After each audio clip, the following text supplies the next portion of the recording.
America's #1 for plays in hip-hop and R&B. Power 98. Shalise and Nico, our interns, they actually are really excited about doing the interview with you. Marie, so they came up with their own questions. Okay. So we're going to let them lead the interview. Y'all ready? Ladies first. Yes. My favorite color is... No, I'm kidding. I probably know it. Oh, Lord. I swear, you look exactly how she looks. Doesn't she look exactly how she looks in posters and everything? She do. You know, She do. You are so beautiful. Yeah. But Yes. like, Thank you. everyone wants to know, what is your nationality? Well, my mom is Korean and my dad's black. Okay. Can you say something in Korean for us? Yes. 한국말 조금만 해요. And what does that mean? Oh no, but it sounded good though. It sounded good though. What does it mean? I speak a little Korean. I can read and write fluently, but the vocabulary, like, I have to work on studying a lot more. So what did you just say? Speak. Oh, I speak a little Korean. Oh, that's what you said? Okay. Say what you said one more time. 한국말 조금만 해요.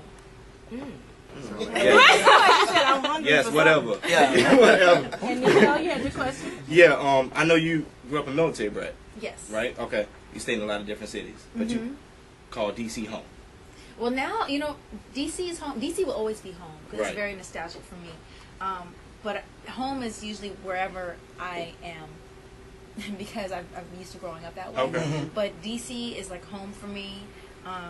New York is home for me. LA is home for me. Those are probably the 3 places that are really home for me. Okay. But even though I don't really have any friends and family much in DC anymore, I have a couple of close friends in DC, but they've since moved away. Right. It's just the city itself. Like, whenever I go back to DC, I always go back to all my old stomping grounds. Like, it's just the city has a lot of meaning for me. So it is a home. Yeah. It is a home. Cool. I know. Music wise, a lot of your early stuff. I'm was, sorry, sir, to interrupt you, but can Shalise get her question? I'm sorry, Shalise. Yeah, I'm sorry. I'm mesmerized. I'm sorry. Nico done went in. got Amerie just for days now. Ever since they told us we were going to interview you, he's like, oh, yes. I got all I have. I got all I have. I got touch. I got, even because I look. Oh, thank you. And I'm ready for 11 War. Wow, that's the import. Awesome. And the new joint, Heard Them All. That's big. Thank you. Bang it. Bang it. The video off the chain. Get it.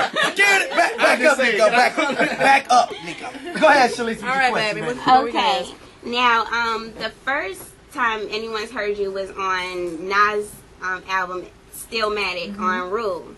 And how was that coming out? Like, you are a new artist. How was that being on a legendary, artist like Nas? It was really cool, because at that point, I just dropped my single, but not a lot of people had heard it yet. It was right at the same time. And then, I went on tour with him and basically no one knew who I was. So I went out and I performed that song with him.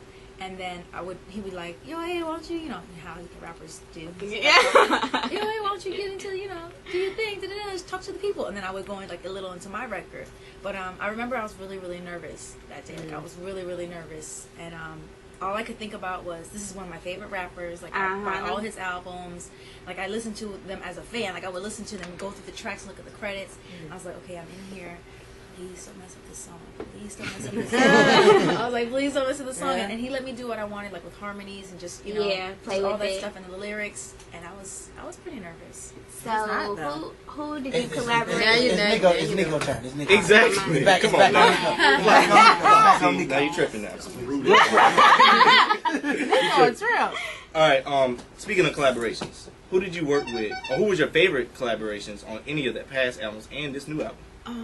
Well, the new album, I worked with Trey Songz on a record called Pretty Brown, and Lil Wayne, heard it. Yeah, I heard it. And a record with Fab called More Than Love. And I always they're all amazing. This is actually, I think, the second time I've worked with Fab. Third time, actually, because he did the One Thing remix for me. This record I had off of the import. That's what you are. Yeah, I know. That's what you are. Yeah. Let me think.